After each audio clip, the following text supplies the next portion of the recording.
All right, folks, welcome in to Pickaxe and Roll, brought to you by our good friends over at BetOnline. I am your host, Ryan Blackburn at NBA Blackburn on Twitter, part of the Mile High Sports Podcast Network, and I'm excited to share a new intro for the podcast on YouTube. So if you're watching live, if you are catching it, let me know what you think of that bad boy. I think I'm going to set up some of the MHS folks for some other intros if that ultimately works out. But really appreciate everybody for stopping in. I have the concepts of a plan for a podcast tonight. Sorry. For those that don't get that joke, the presidential debate just happened tonight. We're going to talk about Zeke Nnaji. We're going to talk about his contract extension that happened last year, what it sort of has meant for the Nuggets over the course of these last couple years and then ultimately these next couple years, because I think the Nuggets, especially after this Jamal Murray deal happened, they're basically locked in. They're locked into their team, and I am excited to see what happens from here, because I don't think that there's going to be much change of anything. So should be interesting to see. Really quick, thank you for stopping by. If you are here live, please hit that like button, hit that subscribe button on YouTube if you're there. If you are on the audio side of things, please rate, review, and subscribe to the podcast as I continue to try to put out as strong of content as I can here for Mile High Sports. Just recently recognized that I posted my 700th Pickaxe and Roll episode this last episode last week. That was the Jamal Murray contract extension. Didn't realize that it happened, but 700 is a lot, and I wouldn't be doing it if there weren't people listening. So thank you so much to the folks who are here, and thank you so much to the consistent listenership that is happening across all platforms. It is awesome, and I never want to take that for granted. Without further ado, let's get into the show. Actually, let's pay some bills real quick. This podcast, as you know, is brought to you by our good friends over at BetOnline, the world's most trusted betting platform and your number one source for everything football. BetOnline has every stat, every matchup, and even live odds and spreads to bet on during the games. Think you know your stuff? Get in on their $200,000 mega contest and pick 5 games against the spread every single week for your chance at weekly prizes and a share of the $200K. When the game is over, head on over to their online casino or unwind with some of their slots games. Head on over to the website to get in on the action. BetOnline, the game starts here. The link is in the description below. I was betting on week 1 of the NFL season. That was a lot of fun. Very enjoyable. Always nice to get football back in the lives for us ye ol' Americans. And it was a fun weekend for sure. Hit one parlay, missed out on all the others, as one is wont to do, because that's what happens when you bet the long odds. But we enjoyed it just the same. Okay, I'm going to do 3 segments today. 2 of them are going to be on Zeke Nnaji in the second and third segment. But the first segment, I wanted to kick things off, and I wanted to talk about just the team being locked in and what it looks like for the foreseeable future. The Jamal Murray extension happened, of course, on Saturday. By the way, Jamal Murray reposted about it on Sunday, I think, on Instagram. So, he's seeing all the commentary about whether it was a good deal or not. He has officially committed to it, though, and there's now he can have no questions about it. He is now committed to the Nuggets. And that has ultimately put the Nuggets into a very interesting salary cap position. I put this up on the podcast on Saturday, but I'm going to reiterate it here. It is going to be very interesting to see what the Nuggets do over the course of these next couple of years, because they're basically locked in. It has been very interesting to see the reaction after Denver missed out on a championship this last year. You can't win a championship every season. This isn't a three-peat kind of thing. This isn't Denver wasn't. I think the dynasty talks were a little bit overdrawn. because Denver doesn't have a second All Star. They have an All Star caliber player they hope in the playoffs in Jamal, and that's part of the narrative, obviously. But it is fascinating to see the breakdown here, where you get the money and you see all this is committed, and you see at the bottom Denver's got 5.3 million left under the super tax apron. But if you notice, so that let's say the team options, the highlighted sections in blue for Christian Brown, Julian Strother, Peyton Watson, like I expect the team, like we should get some notice of that in camp this year. By the way, like that should probably happen because you have to do it a year out. But let's just say that everybody picks up their options for those guys. The only real question marks of the main money guys is Aaron Gordon, Dario Saric, and Russell Westbrook. And I'll talk about this again with Zeke, but the Dario Saric and Russell Westbrook types, those are types that Denver's going to be recycling every single season because you can't bring back 15 players every single time if your team is really good. People are just going to make money.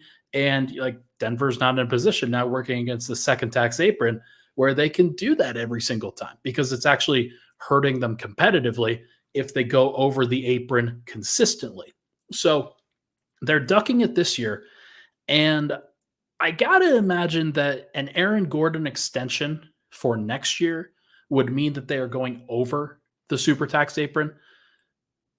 And when you go over the super tax apron, it takes away that 23.8 million that you see there. It's technically 22.8, but he's got $1 million in incentives that you have to count for this. If you take that away and you add, let's say, another 5 or 6 million to it, then Denver's going to be over that super tax pretty easily. I think there's really no way that they're going to be able to duck it unless they get really cheap with the rest of their supporting cast. But then you're going to have, hopefully, very pricey extensions for Christian Brown and Peyton Watson because they have earned that money because they are so good that you need to keep them around. And the same will come with Julian Strother eventually. But it really is fascinating to see the money breakdown here and that Denver is basically going to be committed to their group, or at least the primary group, for the next 2 years. And then if Aaron Gordon does extend, then you're looking at much longer than that, just until Michael Porter's contract ends.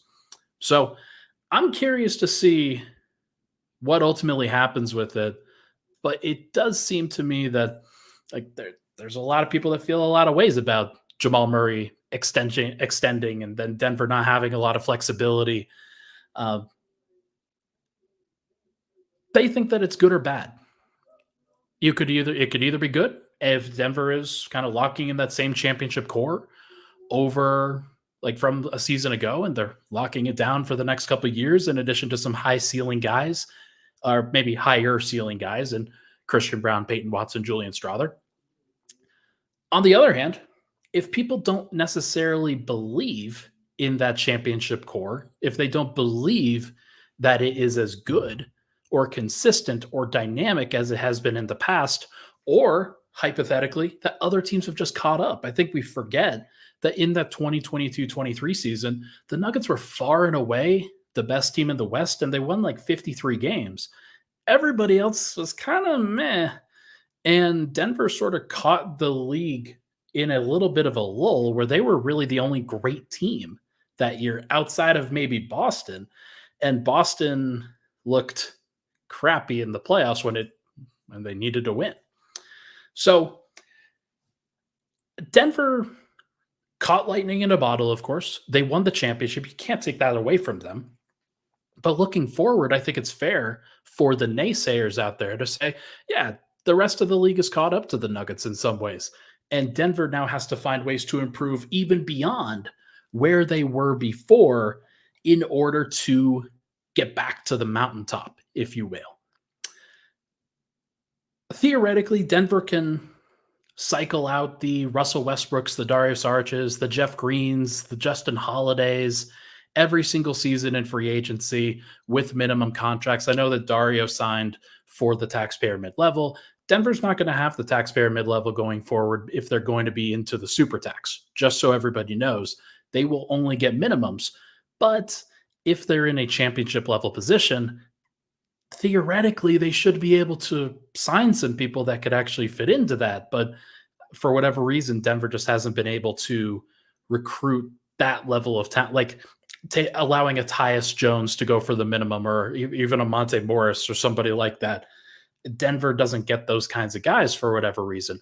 It would be great if they did, but they just haven't really done it.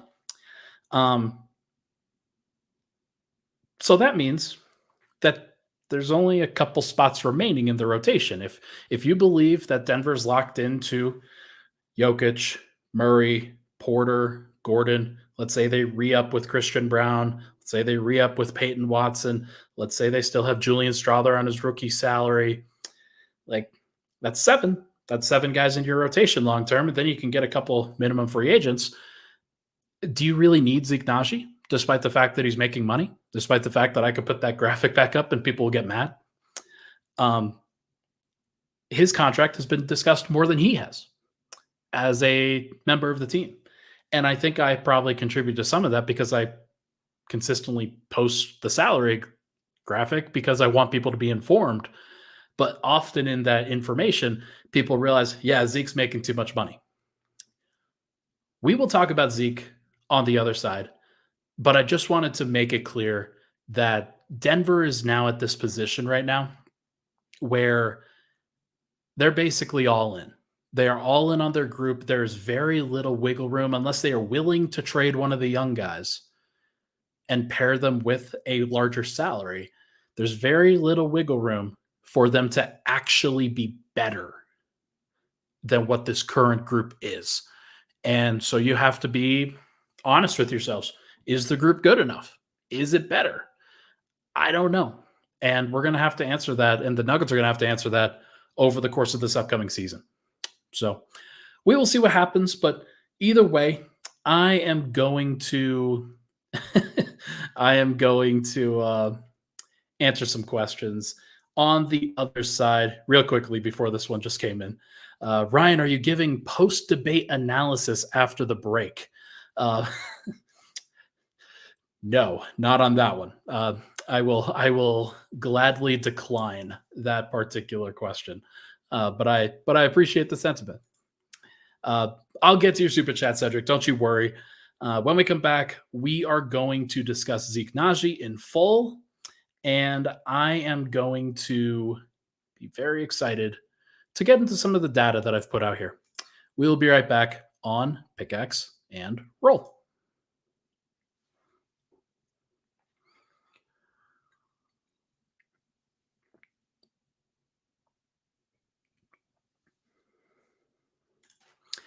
All right, back at it, Pickaxe and Roll. Thank you so much for tuning into the show. Appreciate all the love and support on the podcast. Hit that like button, hit that subscribe button. Would genuinely appreciate it. Okay, let's get into this and start with the super. Actually, here, let's go up here a little bit. Doink says, "Hey, Ryan Strotherby's here. What's going on? Not much, man. Always appreciate the love. Thanks for tuning in. I always enjoy your interactions on socials. That's always good." Cedric says, "Love the countdown, Ryan." I love the countdown too. If you're tuning in live and you missed it, rewind to the beginning. I dropped a little countdown that I wanted to put together. I'm tired of using the same old boring countdown that doesn't have any personality. And Andrew Yarosh says, "Just wanted to let you know in real time how much I appreciate the rotation grid posts you do during and after every game. First thing I go to after every game."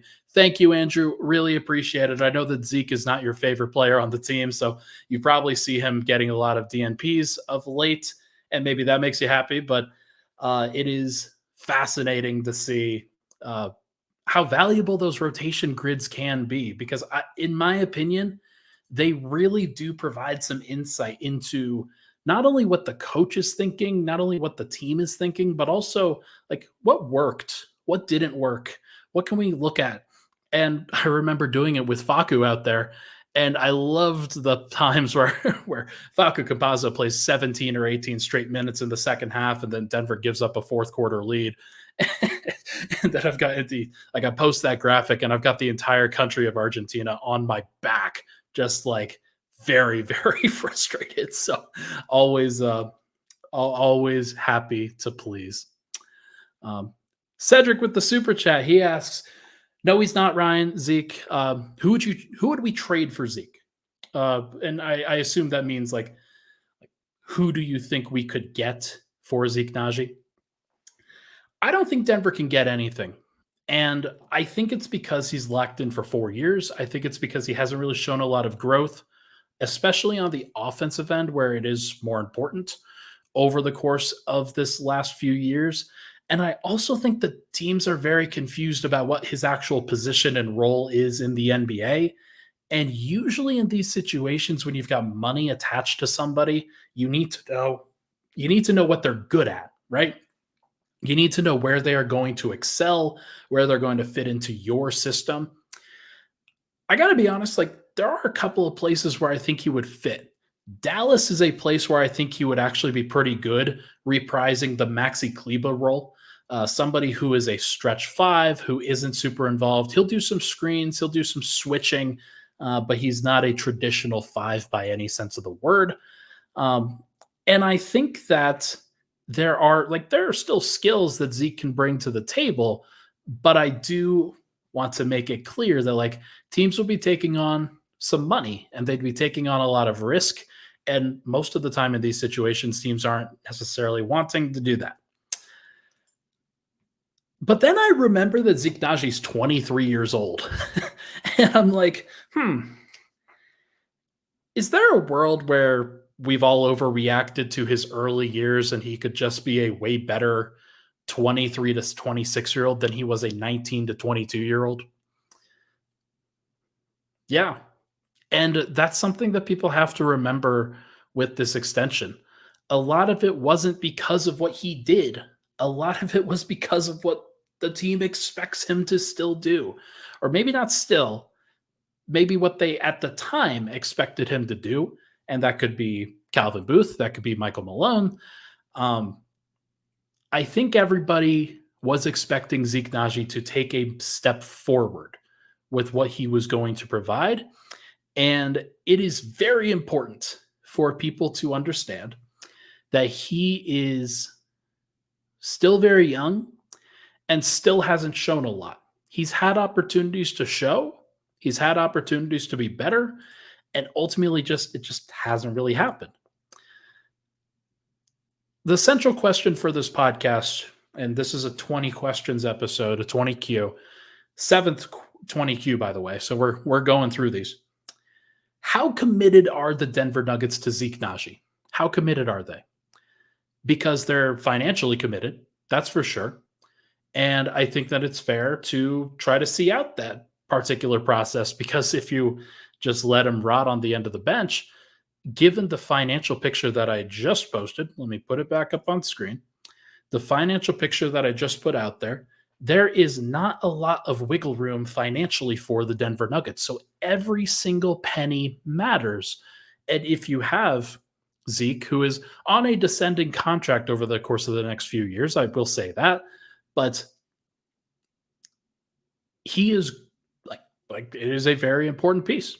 I'm very curious to see whether he can bounce back and whether the Nuggets can actually find a way to play him, because he makes the fifth most amount of money on the team. And that is a pretty wild sentence for a team in Denver that has championship aspirations and just won a championship just over 12 months ago. So that is something to think about. But I also am going to take you through a couple of other slides here. This is the reason why. This is another graphic that I put out there over the course of the last couple of weeks. Nikola Jokic's career on-off net rating is a disaster. And Zeke Nnaji's part of that. Like, Jokic, for as good as he is, that time where he is off the floor has primarily been, like, over the course of the past 2 years specifically, been held by Zeke Nnaji at backup center. There have been other guys that have played. DeAndre Jordan's played a little bit, but he played less last year. And Zeke actually played, I think, a couple hundred minutes more. And the numbers just weren't very good. And Zeke was clearly statistically the drag on the net rating for Denver's lineups. And part of that was like the offense just really took a step back. And the defense, for the defensive skills that he does bring, he doesn't affect the team defense as positively as you would think because he's not rebounding and doing some of the detail work outside of just stopping shots. So there's a reason why Zeke has fallen out of favor, why he has fallen out of the rotation. It is this graphic right here. The Nuggets are doing every single thing possible that they can try outside of staggering several starters, which I have also lauded and tried to give them a possibility for. They've tried everything with their bench combinations, and Zeke has not really made it work. Zeke has really struggled, but there are some reasons for that. And if you go to the next slide, here's one of them. Over the course of the last 4 years, Zeke Nnaji's time at the power forward position has trended down, and his time at the center position has trended way up. And I was shocked by the combination of this graphic and the next graphic. I was shocked that Zeke, after signing a contract to be on the team long term, did not get as many minutes as the 4 as he probably needed. Now, there's a reason for that. Peyton Watson was a better power forward than him. Peyton Watson was a guy that they were also committed to his development. Peyton Watson earned that time. And there were other guys in the rotation. Christian Brown at the 3. You had Julian Strawther at the 2 for a little bit. Obviously, Reggie Jackson was your backup point guard. Like, if Zeke wasn't playing center, he wasn't really playing power forward either, because then you kind of push everybody else out of the rotation. So I think there was also kind of a balance to be made there between, okay, are you going to play Zeke at his natural position of power forward, or are you going to or you just choose to develop Julian Strawther and other guys? Like, that is a clear delineation, though. We have seen it's went from 48% to 31% to 20% down to 6% last year. 6% of his time at power forward. Obviously, most of that would be with Jokic, because they're very, like, he's not really playing with DeAndre Jordan. There's no real reason for that. But here's the other one, the initial graphic that I posted. He played 24 total minutes with Jokic last year. And you know how we talk about the development of guys, we talk about their ability to improve, their ability to get better. So much of it comes down to playing with Jokic. It comes down to playing with the best player in the world, who is also the guy who lifts everybody up as much as possible. And Jokic and Zeke Nnaji have played a total of 381 minutes together over the course of Zeke's career. And it's gone down over the course of the last 2 seasons. He's played a total of 102 minutes with Zeke Nnaji over the course of the last 2 seasons, not just one. And that, to me, it makes me want to give Zeke the benefit of the doubt a little bit more, especially when it comes to net ratings and development and understanding his role within the team and how he can't really find his place. Like, he never gets to benefit with playing with the guy that lifts everybody else up. He is always playing without the Joker. And that, to me, is not an excuse, but it's a possible symptom. It's a possible reason for why things have happened for Zeke over the course of this time. So, because of this trend, and look, last year, the net rating with Jokic and without Jokic was horrible. Like, the 3 years previously, at least he was positive with Jokic, but let's be clear. Minus 12.46 net rating without Jokic is disgusting. That is a horrible net rating, and it's the vast majority of Zeke Nnaji's time. So it was a bad year. It was a clearly bad year for Zeke Nnaji. And so much so that I thought that he was going to get traded. I thought he was going to get moved. He didn't ultimately get moved. And I think the reasons were because of not like the contract extension is hard to move him, and because of the Deron Holmes injury. That may have honestly saved him, because you look at the depth for Denver over the course of like what this is for their front court. You've got Jokic and AG and MPJ as the starters, but then you've got Saric, who you just signed. You're not getting Holmes. You'll get a little bit of Peyton Watson, but there's also some of you that wants to play him at the 3. Vlatko Cancar will be there at the 4. Maybe DeAndre Jordan in emergencies. I guess you've got PJ Hall, but for the most part, without Holmes, it becomes a little bit less like from the center position and from the big man position. And there's a lot of pressure on Saric to be big and stay healthy. So Denver's going to go with Zeke this year unless something odd happens in the next month. Is he going to ride the pine, or is it possible that he plays? Can he actually crack a rotation? I have the Nuggets projected bench not including him. I have it including Vlatko Cancar instead. I think that Vlatko and Saric will probably be at the 2 big man spots, and that Watson, Strother, and Russell Westbrook will play. And I think that Vlatko's spacing probably helps. Zeke Nnaji shot 26% from 3 last year. He lost a lot of consistency with his jumper and lost a lot of confidence with it. So until he gets that back, it's probably not even really viable to play him at power forward consistently. But if you play him next to Jokic, then he can be in the dunker spot and be better at that. Like if that's a position that he can learn to operate in, then I wonder if that's where you can kind of prop him up just a little bit. But I will say, I just named the Nuggets bench lineup of Westbrook, Strother, Watson, Vlatko, and Saric. Some major weak points on that defensively. Like Westbrook is like he's a so-so defender. He's not an elite defender. He's not a good defender. He's a so-so defender because he can lock in, but he's also not going to be locked in all the time. And he can make some mental mistakes.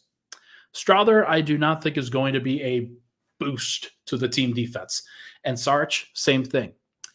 Vlatko Cancar, same thing. He's a smart guy, but the athleticism or lack thereof with Vlatko and Saric in the front court, that is going to be an issue for Denver a lot of the time. So I'm curious to see how Denver battles back there.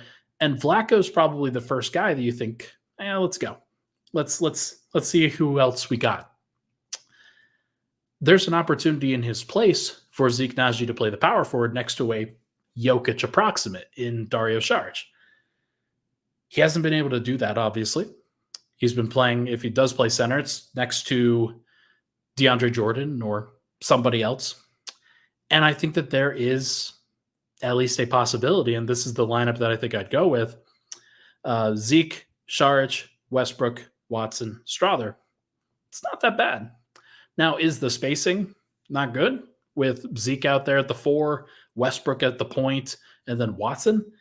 Yeah, that's not good enough. That is not good enough. So I'm curious to see how the Nuggets handle it. It'll be very fascinating to see what they do. But there are ways, I think, for the Nuggets to loop Zeke back in if he is good enough. He might not be good enough, but if he is good enough, then I think that there is a possibility. Real quick before we hit another break, some metrics for Zeke on the defensive end. 5.6% block rate is 14th in the NBA, minimum 500 minutes played. 42.1% defensive field goal percentage is 6th in the NBA, minimum of 300 defensive field goals attempted, where you're actually the guy who's guarding the field goal attempt. A little bit more ambiguous, he's at 17.8 contests per 48 minutes. That ranks 12th in the NBA among guys that have played 500 minutes. That to me, I think it shows a lot of activity. It shows a guy who is out there, who is trying hard, who is clearly doing everything he can to make an impact. And he's fighting. Like he's doing some of the stuff that other centers won't do. He will contest a lot of shots. He can switch. He can guard. That is helpful. And then 52.4% EFG allowed in the lineups where he is out there. That is in the 89th percentile. So there are reasons to believe that he can play strong defense, that he can be involved in a defense that is really good. And he was in 2022-23. The problem that Denver ran into too many times last year was that they did not have enough size. They were killed on the glass. And then Zeke would also foul. He was very, very bad at fouling. And they didn't force as many turnovers as you would hope for in this situation. So I think that there's obviously room to improve on the defensive end for him. Offensively is where he's really a mess. But defensively, like, there are signs that he can be helpful. The question is whether he can actually get it done. So we will see. Couple comments here. Cedric says, also good news, Ryan. I'm almost at 40 subs. Congrats, my guy. Good for you. Keep fighting. Keep pushing through. And everybody go subscribe to Cedric's new show. And then Doink, who's a Julian Strother muse, he says, Ryan, can we see a Geometry Dash stream in the future? Hell yeah. That would be hilarious. I have been thinking about streaming some stuff that is not Nuggets related. Like, would people want to watch me play Black Myth Wukong? Would they want to watch me play other video games or watch other things? Like, I'd be down to do some stuff like that. I don't know, like, whether that fits into the Mile High Sports purview or not, but I'd have to figure it out. But I'd be down to play some other games. That would be sick. All right. Let's get this off the screen. When we come back, we're going to go over some other front court combinations that I'm excited to watch and some final thoughts on Zeke Nnaji. We will be right back.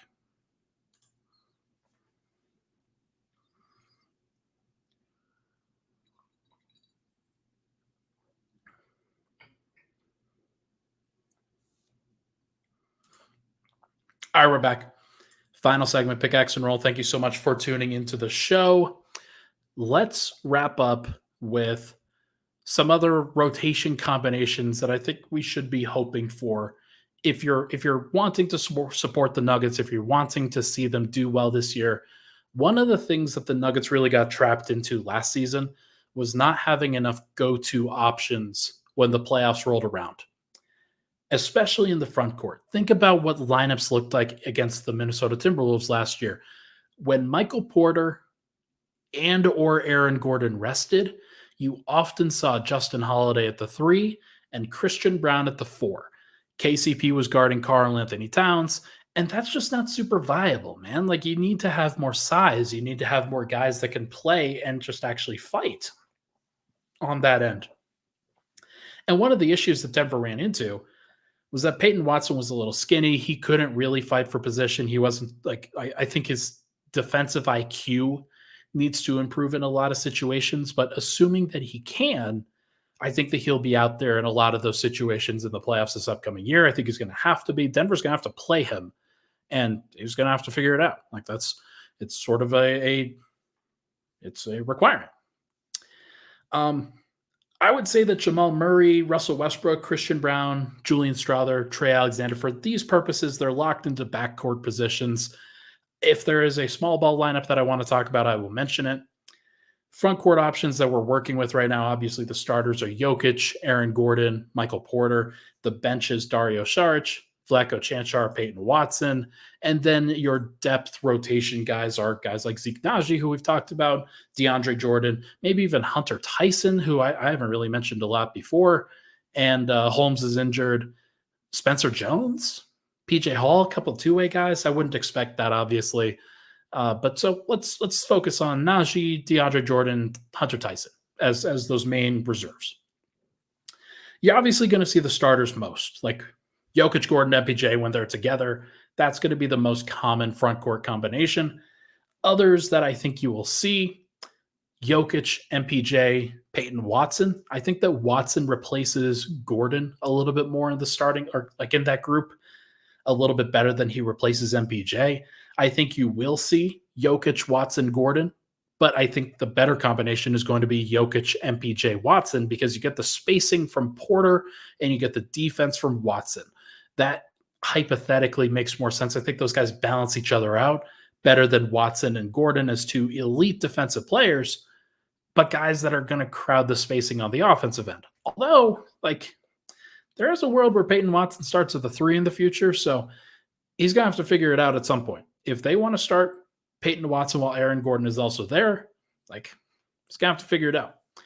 There could also be situations where, actually, yeah, you know what? Let's do that. I see talking about the the graphics. Let's get that on there as well. You are right. I should have put this up. Yeah, so different combinations that you can go to. You're going to have Jokic, Aaron, and MPJ as your primary. I like Jokic, Peyton Watson, Michael Porter. I think that Jokic, Vlatko, Peyton Watson makes sense. That's a group that I think is going to play a fair amount. I also think that if you reverse that and say, hey, you get your backup center and you're starting forwards in Michael Porter, Aaron Gordon, Dario Saric, I think that makes more sense. Like it makes a ton of sense. Denver's explored that over the course of the last couple of years when they've played Michael Porter and Aaron Gordon. Let's say Jokic gets a game off. They'll often start DeAndre Jordan in those cases. If you start Dario Saric, it actually just makes logical sense with Denver's group. You've got Murray, Christian Brown, Michael Porter, Aaron Gordon. Dario Saric is just like a nice pick and pop big option, and he can pass a little bit. And then you just have the ball maybe run through Murray a little bit more, maybe run through Mike a little bit more. I like that. I think it makes sense. It also gives some credence to the idea that, hey, you could stagger Jokic if you wanted to. They won't, but I think it's a good idea. Other couple of lineups. If you go a little bit deeper, I've talked about the Nnaji Saric combination. What about Jokic, Zeke Nnaji, and Michael Porter Jr.? Let's say Zeke Nnaji just plays that Aaron Gordon role a little bit. Let's say you want to stagger Aaron Gordon with the second unit so he can play next to Saric. What if you played Zeke Nnaji in the first and third quarter with Michael Porter and Jokic, and then you took him off the floor? And he doesn't have to play a long time, but you could get him out there for at least a little bit of time in each game. You'd say it's 4 to 5 minutes in the first quarter, 4 to 5 minutes in the third quarter. And suddenly you've lessened the burden on Aaron Gordon, and you've actually built a lineup that makes some sense. I think that Denver's got to work in that regard a little bit more frequently. A lot of times Michael Malone, and just as somebody who has done the rotation charts as often as I have, he likes to give guys a longer runway. He likes to give guys longer periods of time where they play together. And often what that will look like is 9-man rotations, 32 to 34 minutes for the starters. And I just think that that's probably not the right call for this group, where, yeah, you're going to have 9 guys that mostly play in Russell Westbrook, Julian Strawther, Peyton Watson, Dario Saric, and the starters. But you could also find time for Vlatko, for Zeke. Hell, you could find time for Jalen Pickett or Trey Alexander. If you wanted another shooter, Hunter Tyson comes to mind. There are some reasons to work another guys into the rotation, and you don't have to do it by playing them extensive periods. Like, you could just say, hey, you are going to get 4 to 5 minutes in this stretch and 4 to 5 minutes in this stretch. That is it. That is what you're playing. And I don't think that's an unreasonable thing, especially if you're talking about a 10th man or an 11th man. Like, Denver could open up their rotation even more, but I don't think that they will. Other couple of rotations here, or other couple ideas. Jokic, Saric, and Watson. You play both of your kind of passing centers together. Saric can move up to the power forward position. I've been told that the Saric fans, they love it when he plays power forward. They do not like it when he plays center. I don't know. He's going to play a lot of center for Denver. It's the way that he can get on the floor most. But there could be some times where he plays backup forward, like plays in place of Gordon. And then you want a good perimeter defender around those guys to really try to cover up some weaknesses. Also a good cutter. Peyton Watson could absolutely be that. So would be a very interesting kind of unique thing where Jokic and Saric should theoretically be able to space the floor a little bit as pick and pop options, while Watson is your guy that plays on the interior at times. That'll be interesting. What about Dario Saric, Michael Porter, Peyton Watson, where you then slide Saric to the 5 and then you bring Michael Porter off he comes from the starting unit, exits at the middle of the first or third quarter, and then comes back in for the second unit time. That's where you get Michael Porter to stagger with the second unit, along with Russell Westbrook, Julian Strawther, Peyton Watson, Dario Saric. I think that makes sense too. Porter for like he'll give you the spacing that you need, he'll give you the offense that you need, but he'll also give you the rebounding. And when you go small, you need rebounders for sure. So there's something to be said for that. Another Zeke Nnaji potential rotation. You play him with Saric, so you get those two bigs playing next to each other. And then you go small with your other couple of wings. You play Christian Brown and Julian Strawther as your other two wings. So you play a couple bigs, but then you play a couple of wings to kind of make up for that. Get some athleticism, get some speed, get some shooting with Strawther. I think that might be a good option as well, because if you play Saric, Zeke, and MPJ together, it's kind of slow, it's kind of clunky. Jokic would make that group work. Saric, I don't know. Brown and Strawther instead, like you could play a little bit faster. You could get out into transition, make some stops on the defensive end and turn that into offense. Strawther would be your shooting spacer. There's a lot of reasons for that. So I could see that being a nice combination as well. And then one that I would definitely mention, Jokic, Gordon, Brown, Strawther. Like that's just basically your starters and your six man, or one of like your starters and a bench player. But it's without Michael Porter. You could even do this with Russell Westbrook, and I think it would be pretty reasonable. That might be one of Denver's first rotations, honestly, is bringing Russ and Strawther in together and then playing Gordon and Jokic together along with Christian Brown. Gets Murray and Porter out of the game. Then you get those guys back in with the second unit. Going to be fascinating. And finally, Peyton Watson, Michael Porter, Aaron Gordon. Denver didn't go to this lineup enough in the playoffs. They didn't really trust Watson enough. And I think that this would have been a group that if he had the trust, if he was a little bit more consistent, that you'd be able to use from a size and athleticism and skill perspective, where those guys are a little bit more versatile than maybe your traditional like Zeke Nnaji or Dario Saric types on both ends of the floor as opposed to one. I like the idea of this being a group where you can go small ball with Gordon at the 5 and then you're being really serious. Like this is a serious, we have to win this game kind of lineup. And I think that would work. I honestly do. There's a lot of different groups that Denver can throw out there and be successful. Gonna be interesting to see what they do. I see a lot of comments. I see a lot of folks. Siege says the team should hold training camp in Serbia before the Abu Dhabi games. That'd be sick. They're going to hold it here. So sorry to burst your bubble, but that would be sweet. It would be cool if they gave back to Jokic in that way.